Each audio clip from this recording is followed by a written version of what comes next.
Napoleon Bonaparte ಹೆಸರು ಕೇಳಿದ್ದೇವೆ ನಾವು. ತನ್ನ ಶಕ್ತಿಯ ಬಲದಿಂದ ಪ್ರಪಂಚವನ್ನೇ ಗೆಲ್ಲಬೇಕು ಅಂತ ಮಹತ್ವಾಕಾಂಕ್ಷೆಯಿಂದ ಹೊರಟಂತ ಅವನು ನೆಪೋಲಿಯನ್ ಬೋನಾಪಾರ್ಟ್. ಆಗಲೇ ಅವನು ಯುರೋಪಿನ ಅನೇಕ ದೇಶಗಳನ್ನು ವಶಪಡಿಸಿಕೊಂಡಿದ್ದ. ಈಗ ಅವನ ಗುರಿ ಆಸ್ಟ್ರೇಲಿಯಾ. ಅವನ ಸೈನ್ಯಕ್ಕೆ ಭಯ ಅನ್ನೋದೇ ಇಲ್ಲ. ಸೈನ್ಯದಲ್ಲಿ ಅತ್ಯಂತ ಅತ್ಯಾಧುನಿಕವಾದಂಥ ಅಪಾರ ಶಸ್ತ್ರ ಸಂಗ್ರಹ ಇತ್ತು. ಇದು ಆತ್ಮವಿಶ್ವಾಸಕ್ಕೆ ಕಾರಣ ಆಗಿತ್ತು.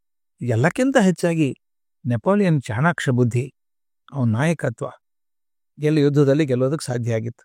ಅವನಿಗೆ ಖಾತ್ರಿ ಇತ್ತು ಆಸ್ಟ್ರೇಲಿಯನ್ ಗೆಲ್ಲೋದೊಂದು ಸಮಸ್ಯೆನೇ ಅಲ್ಲ, ಕೆಲವೇ ದಿನಗಳಲ್ಲಿ ಅದನ್ನ ಗೆದ್ಕೊಂಡ್ಬಿಡ್ತೀನಿ ಅಂತ ಆತ್ಮವಿಶ್ವಾಸ ಇತ್ತು ಅವನಿಗೆ.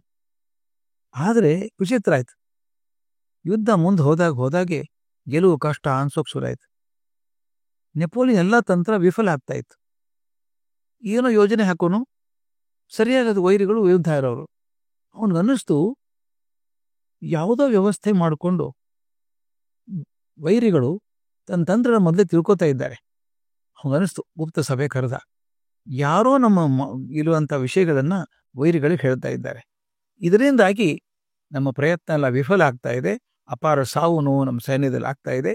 ಯಾರೋ ನಮ್ಮ ಸೈನ್ಯದ ತಂತ್ರಗಳನ್ನು ವೈರಿಗೆ ತಿಳಿಸ್ತಾ ಇದ್ದಾರೆ. ಇದ್ದಿದ್ರೆ ಈಗ ಆಗೋಕ್ಕೆ ಸಾಧ್ಯವೇ ಇಲ್ಲ. ಆ ದ್ರೋಹಿಗಳು ಯಾರು ಅನ್ನೋ ಕಂಡುಹಿಡಿಬೇಕು. ಇವೆಲ್ಲ ಮೈಯೆಲ್ಲ ಕಣ್ಣಾಗಿರ್ಬೇಕು. ಅವ್ರು ನಮ್ಮವರೇ ಆಗಿರ್ಬೋದು ಅಥವಾ ಆಸ್ಟ್ರೇಲಿಯಾದ ಗೂಢಚಾರಿಗಳಾಗಿರ್ಬೋದು. ಅವ್ರು ಕಂಡು ಹಿಡಿದು ನಮ್ಮ ಬಳಿ ಕರ್ಕೊಂಬರ್ಬೇಕು, ಎಚ್ಚರ ಅಂತ ನಿರ್ದೇಶನ ಕೊಟ್ಟ.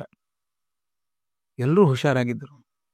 ಒಂದು 2 ದಿವಸದಲ್ಲಿ ಈ ಸೈನ್ಯದ ಮುಖ್ಯಸ್ಥರು ಬೇಹುಗಾರನ ಹಿಡಿದು ತಂದು ಬೋನಾಪಾರ್ಟ್ ಮುಂದೆ ನಿಲ್ಲಿಸಿದರು. ಅವರು ಆಸ್ಟ್ರೇಲಿಯಾದವರು. ತನ್ನ ಸೈನ್ಯಕ್ಕಾದಂತಹ ಸಾವು ನೋವುಗಳಿಂದ ನೆಪೋಲಿಯನ್ ಸಿಟ್ಟು ತಲೆಗೇರಿತ್ತಲ್ಲ, ಕೋಪ ಏರಿತ್ತು.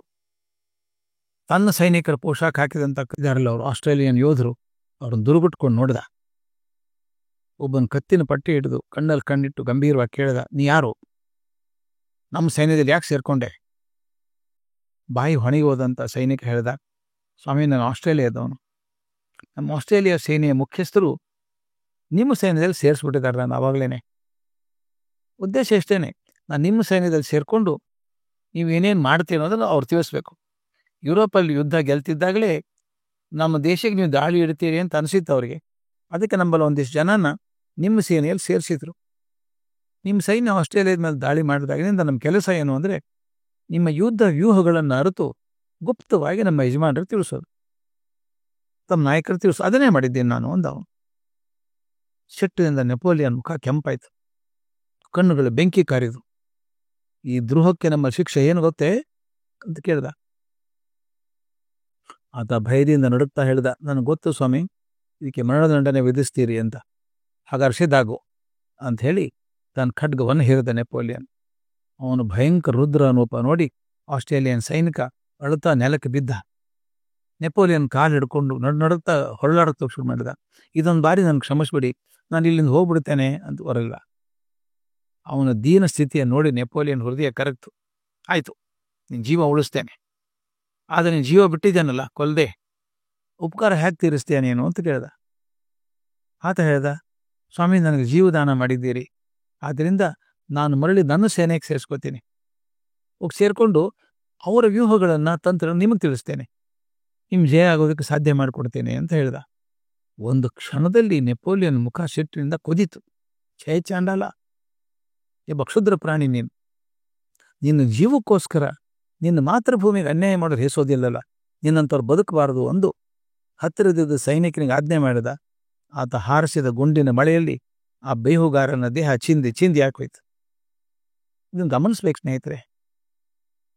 ತನ್ನ ದೇಶದ ಒಳಿತಿಗಾಗಿ, ಅಂದರೆ ಆಸ್ಟ್ರೇಲಿಯಾ ದೇಶದ ಒಳಿತಿಗಾಗಿ ವೈರಿ ಸೈನ್ಯದಲ್ಲಿ ಬೇಹುಗಾರನಾಗಿ ಕೆಲಸ ಮಾಡಿದ್ದನ್ನು ಕ್ಷಮಿಸಿದ್ದ ನೆಪೋಲಿಯನ್. ಹೋಗ್ಲಿ ಬಿಡು, ತನ್ನ ದೇಶಕ್ಕೋಸ್ಕರ ಮಾಡಿದ್ದಾನೆ ಅಂತ ಬಿಟ್ಟಿದ್ದ. ಆದರೆ ಯಾವಾಗ ಅವನು ತನ್ನ ಮಾತೃಭೂಮಿಗೆ ಮಾಡಬಹುದಂಥ ದ್ರೋಹವನ್ನು ಕ್ಷಮಿಸ್ತೆ ಹೋದ.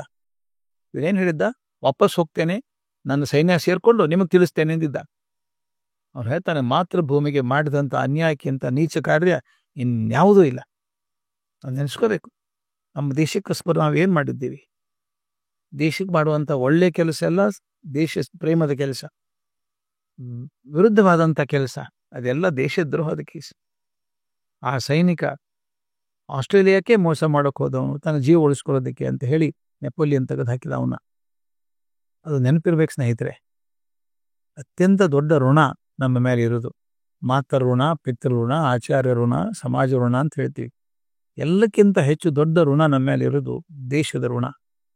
ಈ ದೇಶ ನನ್ನ ನಿಲ್ಕೊಳ್ಳೋದು ಜಾಗ ಕೊಟ್ಟಿದೆ, ಆಹಾರ ಕೊಟ್ಟಿದೆ, ಗಾಳಿ ಕೊಟ್ಟಿದೆ, ಪ್ರೀತಿ ಅಂತಃಕರಣ ಕೊಟ್ಟಿದೆ, ಒಂದು ವ್ಯವಸ್ಥೆ ಕೊಟ್ಟಿದೆ. ಇಂಥ ದೇಶಕ್ಕೆ ನಾನು ಏನು ಮಾಡಿದರೂ ಕಮ್ಮಿ.